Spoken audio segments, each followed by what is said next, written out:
I was lying in the cardiac ICU at Carolina's Medical Center, 3 days out from emergency bypass surgery, when my daughter called.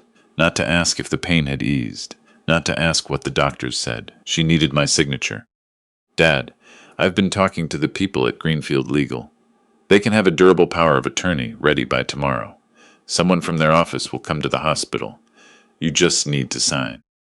I shifted against the pillow, careful not to pull the IV line from my wrist. Honey, I'm not signing anything from a firm I've never heard of while I'm on blood thinners. The silence that followed was the wrong kind.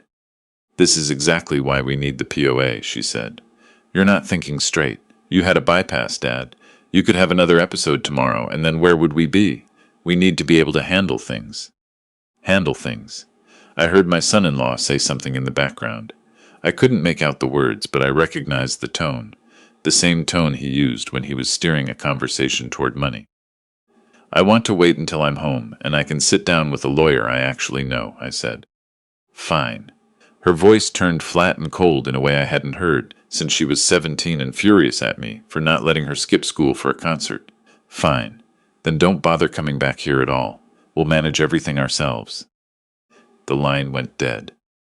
I stared at the ceiling for a long time. The monitors beeped. A nurse in the hallway laughed at something. I picked up my phone, found my daughter's name in my contacts, and pressed block. Then I lay there in the dark and started thinking. Before we continue, please subscribe to the channel, and let me know in the comments what city you're watching from. I'm 64 years old. I spent 31 years as a licensed senior electrical engineer, most of it designing grid infrastructure for municipalities across the Carolinas. I'm not brilliant in ways that show up easily. I don't talk much at parties. I don't tell stories about myself unless someone asks. But I know how systems work. I know how to find the weak points. I know what happens when too much load gets put on a line that was never rated to carry it. I had been carrying my daughter and her husband for 2 years by the time I ended up on that operating table. They moved into my house in Dilworth this spring after my son-in-law's second business failed. My daughter called it a temporary arrangement. She said 6 months, maybe 8. They needed to regroup. I said yes because the house felt large after I retired, because I'd been eating dinner alone most nights, and because I told myself that's what parents do. The house I bought in 1996 for $187,000. 3 bedrooms, original hardwood floors, a workshop in the basement I'd built out myself over 15 years. The county assessed it at $680,000 last year. I own it outright.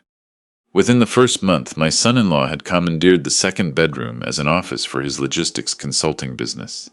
By month 3, he'd filled the basement with equipment for a side venture involving reselling wholesale goods online. I'd cleared out half my workshop to make room. By month 6, the logistic consulting had quietly stopped. The reselling operation was winding down, and my son-in-law had discovered a passion for real estate investment education. The courses alone ran $4,800. I found the credit card statement on the kitchen counter. He hadn't asked. He'd used the card I kept in the kitchen drawer for household emergencies. I paid it without saying anything. That was my first mistake, not my last. Over the following year and a half, I covered $18,400 in credit card debt my daughter said they'd accumulated before things stabilized. I bought my son-in-law a commercial-grade laser engraver for his custom gifts business. $2,700, used exactly twice. I paid $9,600 for a bathroom renovation, because my daughter said the original tile was outdated and she couldn't live with it. I bought them a chest freezer, a new washer-dryer set, and a kitchen island they insisted was load-bearing to the function of the space. Every expense arrived with an explanation that made perfect sense in the moment and felt hollow about a week later. I knew something was wrong. I kept telling myself it was temporary, that they were trying, that things would turn around. Things did not turn around. My chest started bothering me in late September, a tightness that came and went. My doctor ordered a stress test. The stress test led to a cardiology consult. The consult led to a catheterization. The catheterization led to an emergency bypass 3 days later. 2 blockages, one of them nearly complete. I woke up in the ICU, and my daughter's number was the first one I saw on my phone. 6 missed calls during surgery. I felt something warm in my chest that wasn't the incision. She'd been worried. Then she called again that evening, and I learned what she'd actually been worried about. By the time the night nurse came in for vitals, I had blocked my daughter's number, and I was working through a list in my head. System assessment, identify the load, find the weak points, plan accordingly. My college roommate Irv had retired from 30 years of estate law in Mecklenburg County and lived 12 minutes from the hospital. I sent him a text that night. He came the next afternoon carrying a large coffee from a local roaster on Central Avenue and an expression that said he already suspected this visit was going to be more than a social call. We'd stayed close for 40 years. He knew me well enough to read the set of my jaw. "You look rough," he said, settling into the vinyl chair. "Bypass surgery will do that. Your daughter called me," he said it carefully, "day of your surgery, before you were out of the OR. I set down my coffee cup. She wanted to know if a durable power of attorney signed in a hospital room was legally valid in North Carolina. He folded his hands on his knee. She also asked what happens to a house held in one person's name when that person dies without a will. The heart monitor beeped its steady rhythm. I breathed slowly and deliberately. "I told her you had a will," Irv said. She seemed surprised. "I did have a will. I'd drawn it up 6 years ago, shortly after I retired. Everything to my daughter, the natural arrangement. I'd never revisited it because I hadn't needed to, not yet." "I need you to help me change it," I said. Irv studied my face for a long moment. "Tell me everything that's been going on." I told him. 2 years of it. The money, the businesses that dissolved one after another, the bathroom renovation, the credit card charges, the drawer in the kitchen where I kept the emergency card, and how it was never in the drawer anymore. He took notes in the small spiral notebook he always carried. His handwriting was small and extremely legible, the handwriting of a man who'd spent decades writing things other people would have to read in a courtroom. "There's something else," he said when I finished. He pulled out his phone and showed me a photo, a screenshot of a real estate listing. My house in 847 square feet, 3 bedrooms, original hardwood floors. "Your daughter called a realtor," he said. "A friend of mine at the local Coldwell Banker office. She called me because she thought it was strange. Someone listed as a family contact trying to get a comparative market analysis on a property they don't own, asking about the listing timeline." He paused. "My friend didn't say anything to your daughter, but she thought I should know. My house was already in the process of being priced for sale. I stayed in that hospital for 11 days. I used every one of them." Irv connected me with an estate attorney named Nadia who worked in uptown Charlotte. She came to the hospital on day 5. We rewrote my will from scratch. My entire estate, the house, my retirement accounts, my brokerage holdings, went to the Greater Charlotte Community Foundation with a specific allocation to their workforce development fund. I emailed signed copies to Nadia's office, to Irv, and to myself. I updated the beneficiary designations on my 401(a) and my life insurance policy directly through the plan administrators, which meant the will didn't even control them. No probate, no delays, no opportunity for a legal challenge to accomplish anything meaningful. On day 8, Irv came back with a folder. "Public records only," he said, "but here's what's public." They had $167,000 in combined debt. My son-in-law had an LLC dissolved by the state for non-payment of annual fees. 2 civil judgments against him from vendors of his online reselling operation, totaling a little over $14,000. My daughter had a personal loan from a credit union taken out 18 months ago for $12,500. Purpose listed as debt consolidation. The loan was 90 days in arrears. There was also a truck, a 2022 Ford F-150 Limited, financed for $54,800 at 7.4% interest, registered to my son-in-law. I had never seen that truck in my driveway. "Where do they park it?" I asked. Irv checked his phone. "Rental garage 2 blocks from your house, $180 a month." My money. The money I'd been handing over every time they came to me with an explanation, a circumstance, a reason. My money, paying for a garage 2 blocks away, to hide a truck I'd never known existed. Because they were smart enough to know I wouldn't have kept helping if I'd seen a $55,000 pickup sitting in my driveway. I called a landlord-tenant attorney named Prescott, who worked out of a firm in South End. He explained the process clearly. In North Carolina, a tenant without a written lease is considered month to month. For someone who'd been residing in the property over a year, I was required to provide 60 days written notice under North Carolina General Statute 4214. After that, if they remained, I could file for summary ejectment through the district court. 60 days was manageable. I had a plan. I came home on a Tuesday. I hadn't told my daughter when I was being discharged. I took a rideshare from the hospital. The driver talked about the Panthers season the entire way, and I was grateful for it. The house looked different from the curb. New outdoor light fixtures on the porch I hadn't bought and hadn't approved. I walked up the front steps and unlocked my own door. The living room was unrecognizable. The furniture I'd had for 15 years was gone. In its place was a sectional sofa in dark olive green that must have cost close to $3,000, a console table, a large television mounted to the wall where I'd had a painting I'd bought at an art fair in Asheville the year I retired. My daughter came in from the kitchen. Her face did something complicated when she saw me, not guilt, exactly. Something that wanted to look like guilt but was actually closer to alarm. "Dad, we didn't know you were being discharged today." "Apparently not." "We wanted to surprise you," she said. "Make it feel nicer when you got home. A fresh start." I looked at the new television. I looked at the console table. I looked at the rug underneath the sectional, which appeared to be wool. "How much did all this cost?" I said. "It was an investment in your space." I went upstairs. My bedroom door was open. Inside, a standing desk, 2 monitors, a mesh ergonomic chair, filing cabinets that didn't belong to me. My bed had been pushed against the far wall. My nightstand was gone. My books were in a box in the corner. I stood in the doorway for a moment. Then I went back downstairs. My daughter was at the bottom of the stairs. My son-in-law had appeared from somewhere, holding a glass of water, positioned slightly behind her. He'd put on weight, the specific softness that comes from months of sitting. "We figured the guest room would be more comfortable for recovery," my daughter said. "Quieter. Better light." "I'm sleeping in my own bedroom," I said. "Jason's been using it for his." "I'm sleeping in my own bedroom." She started to say something else and stopped. I walked past both of them and got a glass of water from the tap and looked out at the backyard until I heard them go upstairs. Over the following 2 weeks, I played my part carefully.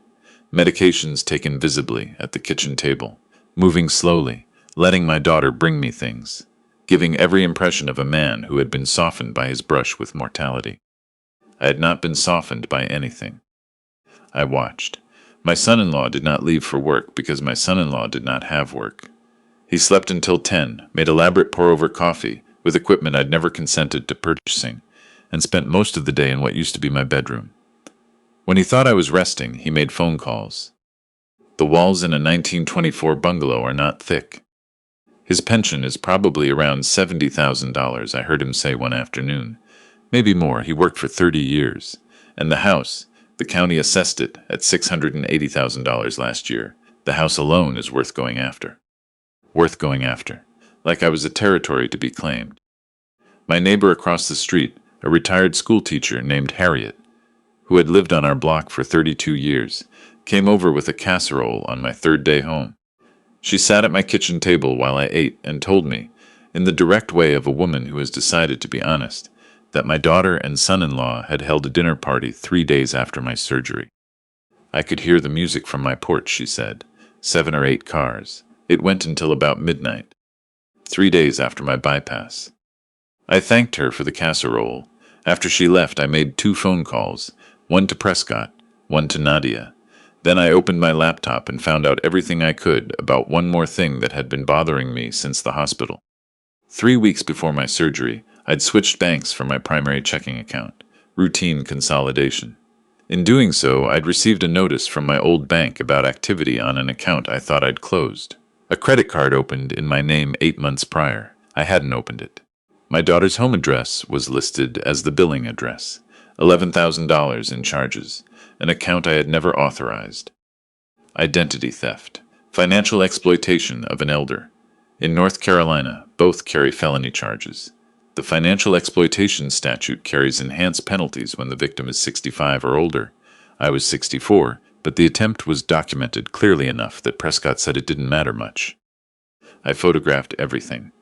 Filed a report with the Charlotte-Mecklenburg Police Department's Financial Crimes Division. Two detectives came to my house on a Thursday afternoon and sat in the living room, my living room, on the olive sectional that had been bought without my permission, and explained the process in calm, professional language while my son-in-law's face went from confident to pale in the span of about 30 seconds. The notice to vacate went out the following Friday. Certified mail, signed receipt required. 60 days, as required under GS 4214. My daughter was home when it arrived. I watched from the hallway window as she opened the envelope on the porch, read it once, read it again, then came inside. What is this? I was at the kitchen table with my coffee. It's a notice to vacate. You're kicking us out. A statement issued in disbelief, as if gravity had just announced it was resigning. I'm giving you 60 days to find alternate housing. That's what the law requires. We live here. You stay here, I said. There's a difference. My son-in-law appeared on the stairs, having apparently heard the change in the air. He read the notice over my daughter's shoulder. His jaw tightened in the way of a man who knows he has no legitimate complaint, but hasn't decided to acknowledge that yet. This is retaliation, he said, because of one phone call. The phone call where my daughter told me not to come back to my own home while I was in cardiac intensive care? Silence. Partly, I said. I went back to my coffee. That evening, I left a printed copy of my new will on the kitchen counter before I went to bed. They found it at 6:40 the next morning. I was already awake. I heard my daughter's voice come through the house, like something structural had failed. I went downstairs and found her holding the document with both hands. Her face had been crying, recently, hard. My son-in-law stood behind her, pale in a way that had nothing to do with the early hour. The Charlotte Community Foundation, she said. You left everything to a charity. They do excellent work. Dad, her voice broke on the word, we're your family. You're the people who were researching what happens to my house if I die without a will while I was still in surgery, I said. I know about the realtor. I know about the call to Irv. The kitchen went very quiet. That was just, she stopped. Just what? She didn't finish the sentence, because there was no honest way to finish it. I also know about the credit card, I said. My name, my social security number, $11,000. Opened 8 months ago, statements going to this address. I let that sit for a moment. The police have a copy of everything. My son-in-law set his coffee mug down on the counter very carefully, the way you set something down when your hands are not entirely steady. They tried everything over the following weeks. My daughter cooked meals, real effort, not performance. She asked about my cardiac rehab. She brought me the newspaper without being asked. My son-in-law attempted home improvement projects in the way that men attempt things they've never learned to do. The bathroom grout he recalked looked worse than before, but he had tried. I photographed it and said nothing. Then the truck disappeared. I was on the front porch on a Wednesday morning when the repossession company came. An F-250 with a flatbed, 2 men who moved with the practiced efficiency of people who do difficult things for a living. They were on the street for 11 minutes.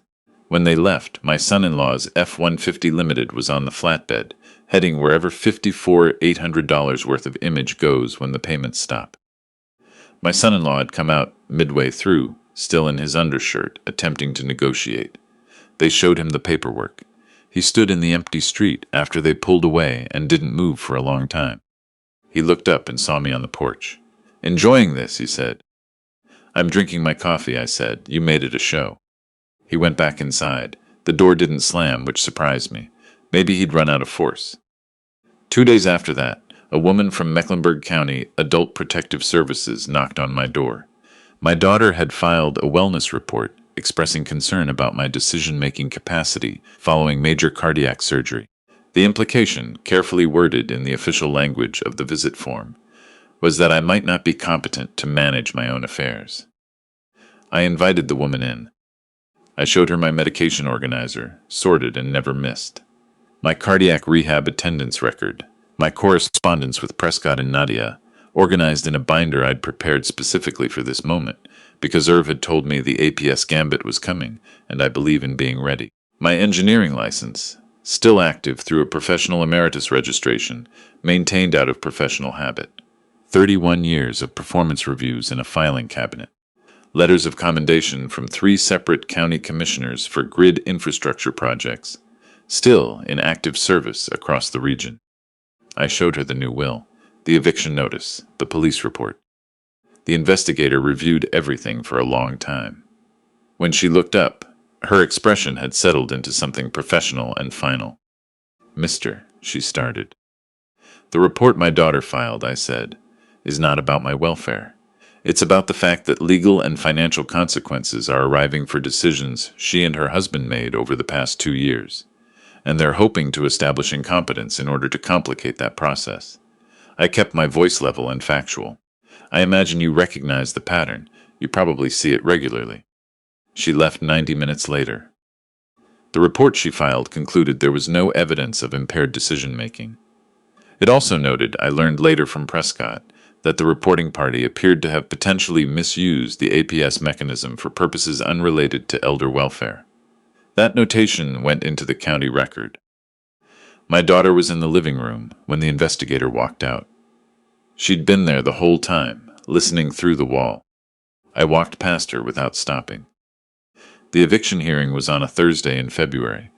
Mecklenburg County District Court, Judge Adkins presiding, a woman in her 50s with reading glasses and the patient expression of someone who has heard every version of every story the city produces. Prescott sat beside me. My daughter and son-in-law sat at the opposite table with their attorney, a man named Carver, who practiced out of a strip mall off South Boulevard, and had agreed to take their case on what I imagined were flexible fee arrangements. Carver argued verbal agreement, implied tenancy, equitable interest based on their contributions to the property. Judge Adkins listened without expression. She asked whether Carver had documentation of a rental agreement. He did not. She asked whether he had documentation of any financial contribution to the property by his clients. He did not, because they hadn't made any. She looked at me. "You own this property outright?" "Yes, Your Honor. Purchased in 1996, my name alone on the deed." "You provided the required 60-day notice?"